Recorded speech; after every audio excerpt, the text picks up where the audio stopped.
Pengurus dan Ketua Dewan Pimpinan Daerah DPD Komite Nasional Pemuda Indonesia Kabupaten Bogor resmi dilantik di Gedung Tegar Beriman. Dalam pelantikan pengurus DPD KNPI, hasil musdalub ini dilantik langsung oleh Ketua DPD KNPI Jawa Barat Ridwansyah Yusuf Ahmad. Acara pelantikan pengurus dan Ketua DPD KNPI Kabupaten Bogor periode 2024-2027 dihadiri pejabat sementara Bupati Bogor Asmawa Tosepu, Porkopimda, organisasi masyarakat, dan tamu undangan lainnya.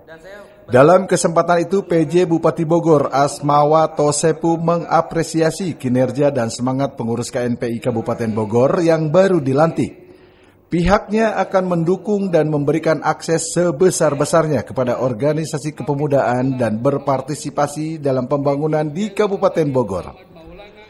Ketua DPD KNPI Kabupaten Bogor Wahyudi Caniago menyatakan kesiapannya untuk mendukung dan mensukseskan program kerja pemerintah Kabupaten Bogor di masa jabatan pejabat Bupati Bogor Asmawa Tosepu.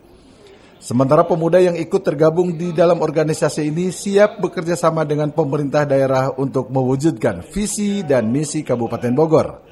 Akan melaksanakan masa demokrasi pemilu serentak peran serta partisipasi pemuda di Kabupaten Bogor sama-sama mensukseskan penyelenggaraan pesta demokrasi atau pemilu serentak tersebut. Indikatornya paling tidak ada dua. Yang pertama adalah mari kita sama-sama menjaga kondusivitas wilayah, kondusivitas Kabupaten Bogor yang aman. Makin meresahkan tuh banyak. Kita coba akan kayak punya rencana ke depan.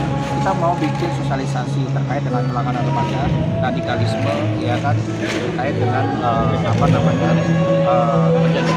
pelecehan seksual dan segala macamnya ya yang terlibat dan anak. Makanya kita coba pengen kerjasama dengan dinas pendidikan, ya kan, baik itu dari KCD. Wahyudi berharap pemerintah Kabupaten Bogor melalui organisasi perangkat daerah memberikan ruang dan fasilitas yang memadai bagi para pemuda agar dapat memajukan dan mengembangkan potensi di Kabupaten Bogor. Dari Cibinong, Kabupaten Bogor, Suhanda Abreji melaporkan.